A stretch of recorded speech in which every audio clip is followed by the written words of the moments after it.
ఈ 9 నెలల కాలంలో పోనీ ఉద్యోగాలు ఎంతమందికి ఇచ్చారు, ఉద్యోగాల పరిస్థితి ఏమిటి అని కూడా కాస్త ఒకవైపు నాటివైపు చూస్తే ఒక్క కొత్త ఉద్యోగం ఇచ్చిన దాఖలాలు లేవు, కానీ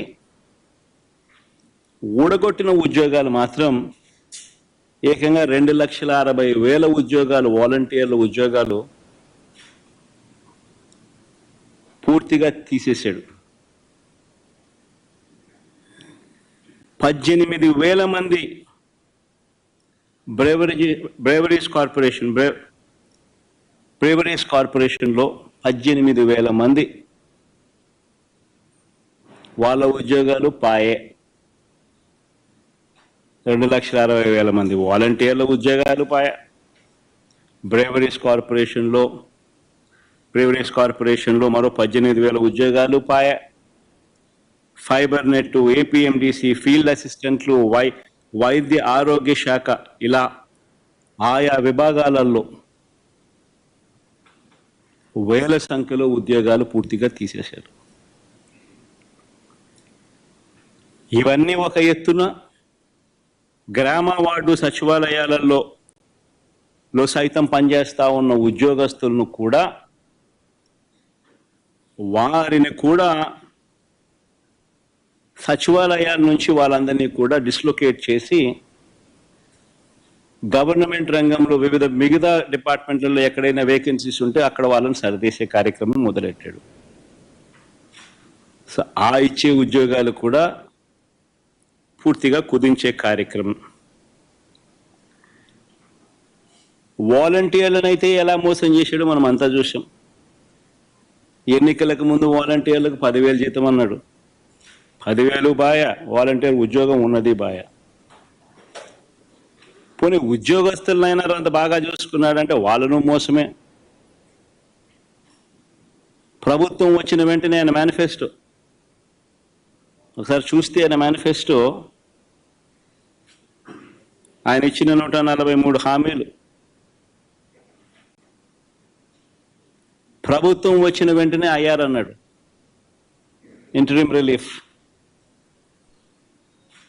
ఇంతవరకు 9 నెలలు అయింది. రూపాయి పెంచింది, రూపాయి ఇచ్చి పుణ్యం కట్టుకున్న పాపాను పోల. 9 నెలలు అయిపోయింది. ఉద్యోగులకు మెరుగైన పిఆర్సీ అన్నాడు. ఉన్న పిఆర్సీ చైర్మన్ బలవంతంగా రాజీనామా చేయించారు. కొత్త పిఆర్సీని ఇంతవరకు ఇలా అయ్యారు ఇవ్వాల. 1వ తేదీనే జీతం అన్నాడు. 9 నెలల కాలంలో ఒకే ఒక నెల ఇచ్చాడు. మిగతా 8 నెలల్లో నెలలో 1వ తారీఖున జీతాలు ఇచ్చాడు చంద్రబాబు గారు. చెప్పండి.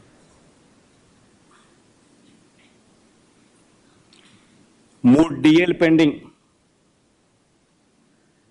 ట్రావెల్ అలవెన్సులు pending, surrender leave pending, medical reimbursement అన్ని పెండింగ్. చివరికి ఉద్యోగస్తులకు సంబంధించిన జిఎల్ఐలు, జీపీఎఫ్లు కూడా తాను వాడేసుకుంటా ఉన్నాడు.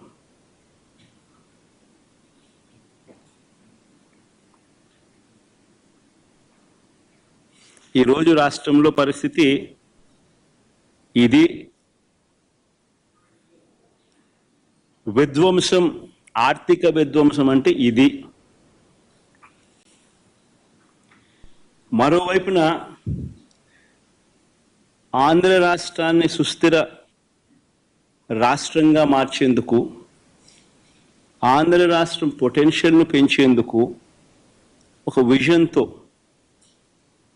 రాష్ట్రానికి తన సొంత వనరులు పెరిగేలా శాశ్వత ప్రాతిపదికన రాష్ట్రం మెరుగ్గా ఉండేందుకు పోర్ట్ బేస్డ్